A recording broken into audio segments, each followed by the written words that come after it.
Hello আমার বাগানপ্রেমী বন্ধুরা, নতুন একটা ভিডিওতে তোমাদের স্বাগত জানাই। তো এই যে অঙ্কুরিত ছোলাগুলি দেখছো, এগুলো বাজার থেকে কিনে আনা ছোলা আর সারা রাত ভিজিয়ে একটা টিস্যু দিয়ে ঢেকে রেখেছিলাম। তারপর দেখো কী সুন্দর অঙ্কুর হয়েছে। তোমরাও ঠিক এরকম টিস্যু পেপার দিয়ে ঢেকে রাখবে। তো আমি বেড রেডি করে রেখেছি।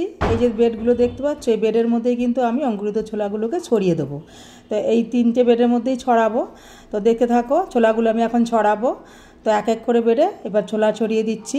ছোলাগুলি ছড়ানো হয়ে গেলে আমার আরও একটা কাজ আছে, সেটা হলো একটা সফট হালকা মাটি তৈরি করে নিতে হবে, যেটা এই অঙ্কুরিত ছোলাগুলোকে আমি ঢেকে রাখবো।